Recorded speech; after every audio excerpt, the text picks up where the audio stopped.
চালাকি শব্দ, চালাকি শব্দ আর কি।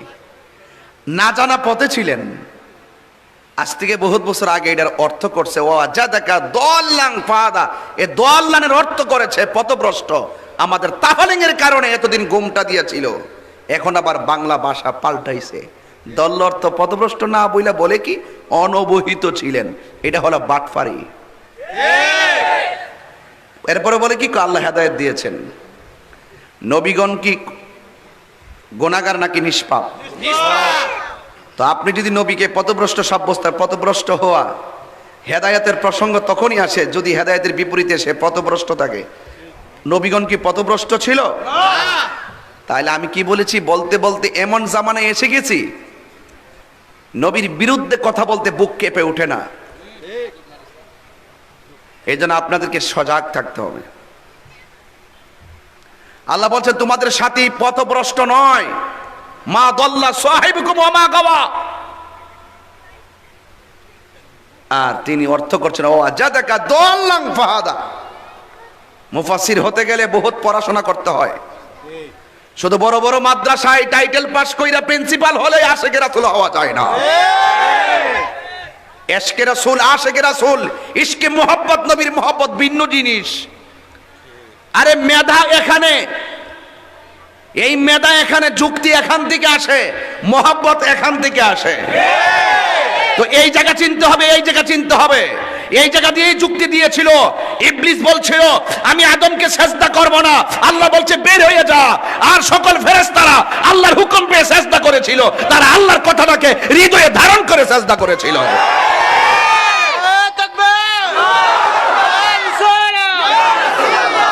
তো হৃদয়ে ধারণ এক জিনিস, লেখাপড়া আরেক জিনিস। মাস্টার্স পাস, কামেল পাস করলেই প্রেমিক হওয়া যায় না। আজকে দেখা যায় এলেমের অহংকার করতেছে এখন সমাজে, শুধু এলেম নিয়ে, এলেমের বাহাদুরি চলতেছে। এলেম, এমকের এত এলেম, এত বড় আলেম। আপনি তো এলেমটাকে বাবা কাজে লাগাবেন। আপনি যে মাদ্রাসায় পড়ছেন এটা এলমে জাহের, আপনারা এলেমের বাহাদুরি করেন, এলেমের বাহাদুরি করেন। বড় বড় আলেম, শায়েখ না, শায়েখ তাহিরি হুজুর, সাধারণ কেউ না, কিন্তু খুব সতর্ক। নবীর বিরুদ্ধে কথা বললে আপনার বিপদ হবে, আপনার, আমার কিছু হবে না, আমার কিছু হবে না, আপনার বিচার হবে। আপনারা বলে নবী কি পথভ্রষ্ট ছিলেন? 40 বছর পর্যন্ত আমার নবী কি, নবীর একটা ত্রুটি কি আপনি দেখাতে পারবেন? যদি আপনি নবীকে পথভ্রষ্ট বলেন তাহলে কি নবীগণ মাসুম কি আর থাকে? সমস্ত নবীগণ মাসুম। আর আপনি নবীকে কৌশল করে গুনাহগার বানাইতে চান। ডাল মে কুছ কালা হে। আপনি ভালোই তো শিখছেন, ওই মুদিমালের দোকানদাররে বোঝানো সম্ভব, তাহিরিকে বোঝানো সম্ভব না।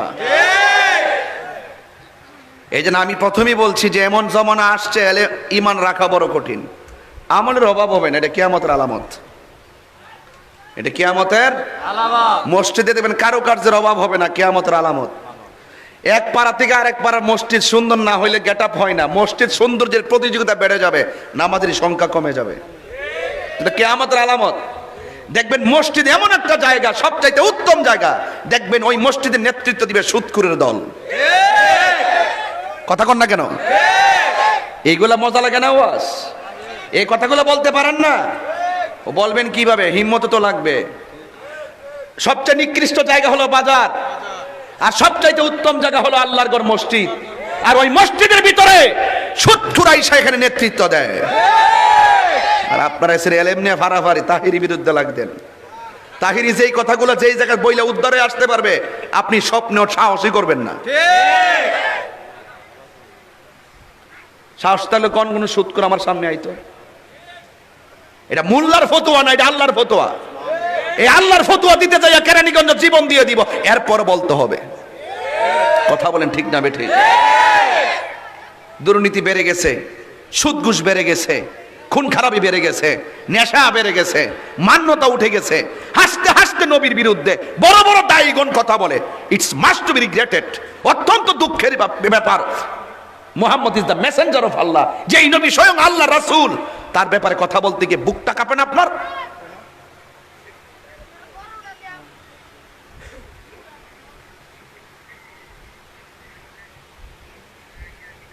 এই জন্য বলছিলাম এমন একটা সময় আসছে ঈমান রাখাটা বড় কঠিন। আমি এখানে আসছি, আইসা শুনছি এখানে অনেক শ্রেণীর লোক বাস করেন, বহুত শ্রেণীর লোক আছে, তাহিরির ভক্ত আছে, জাহিরির ভক্ত আছে, অনেক উলামায়ে কেরামের ভক্ত এখানে আছে। আমার একজন বলতেছেন যে হুজুর XYZ, নাম বলা দরকার নাই, আমাকে একজন বললেন আর কি, হুজুর এই মাহফিলে তো আবু তোহা আদনান সাহেবকে আনার কথা ছিল। অবশ্যই ওনার ভক্ত এলাকা থাকতে পারে, দাবি করতেই পারে, এটা অন্যায় না, উনি ওনাকে ভালোবাসে, কি খারাপ কথা বলছি? আবার একজন বলতেছে মুশতাক নবী হুজুরকে দাওয়াত করার জন্য চাইছিল, চাইতেই পারে, যারা চাইছে ওনারা ওনার ভক্ত। আরেকজন বলতেছে হুজুর তারেক মনোয়ার সাহেবকে আনার জন্য চাইছিল, চাইতেই পারে, ওনারা তারেক মনোয়ার সাহেবের ভক্ত। কথা কন না কেন? এখন এই তিনজন আসে নাই, আমাকে দাওয়াত করছেন, আমি আসছি। এবার আমার কথা কি জানেননি? আমার কথা পরিষ্কার, আমার রাখছেন হিডে, ওনাদেরকে রাখতেন, তৈরি না বুঝতাম হইলে যে আপনারা গ্রুপ না হয়ে আপনারা সব এক আছেন। কথা কন না কেন? ওনার তিনজনকে রাখতেন, তিনজনের ভক্ত ওনাকেও নিয়ে আসতেন, আমরাও আসতাম, আইসা এখানে বসে একজনের পর একজন ওয়াজ করতাম। ওয়াজ করার আগে ঘরের বিষয়ে মসজিদে বইতাম, বইয়া কইতাম যে হুজুর হইলে আমারে বুঝাইয়া নিন, নাইলে আপনি বুঝা আসেন। এই পাবলিকগুলোর আবেগ নিয়ে আর খেলা যাবে না, এদেরকে নিয়ে আর খেললেন না, মিসকল দিয়া দিয়া উস্কাইয়া দিয়েন না, ওইলে আমারে বুঝাইয়া নিন, নাইলে আপনি বুঝা আসেন। তইলে দেখবেন কাদিয়ানির গোষ্ঠী কথা বলার সাহস পাবে না।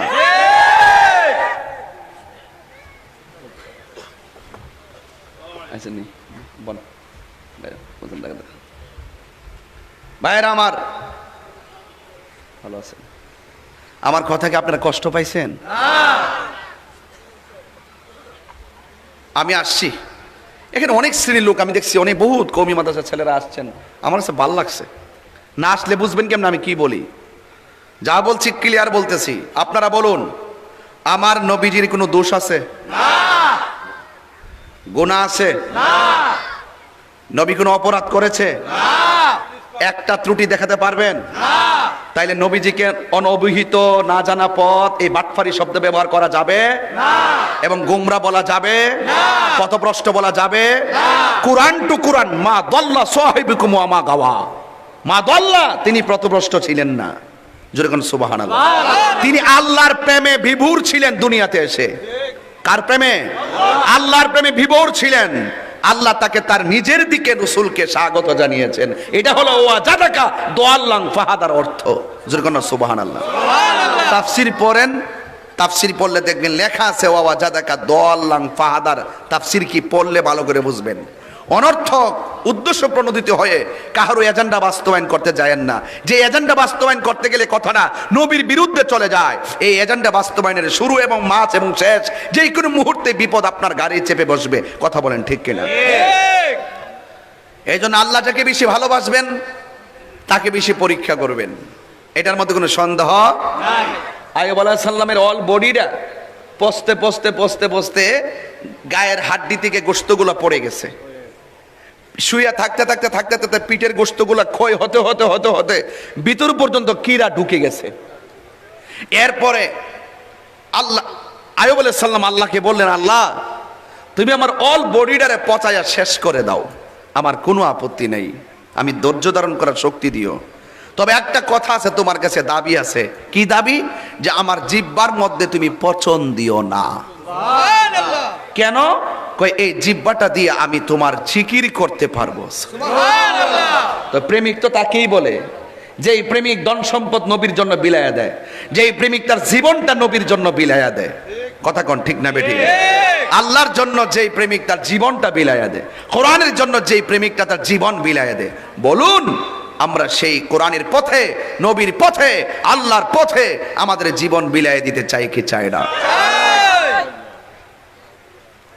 হ্যাঁ, সত্য কথা বললে কিছু বিপদ আসে, ডানে অন্ধকার হয়ে যেতে পারে, ঘন অন্ধকার আপনাকে আচ্ছন্ন করতে পারে, কিন্তু মনে রাখবেন আপনি যদি ইমানদার হন, আল্লাহ কোরআনে বলছেন এভাবেই,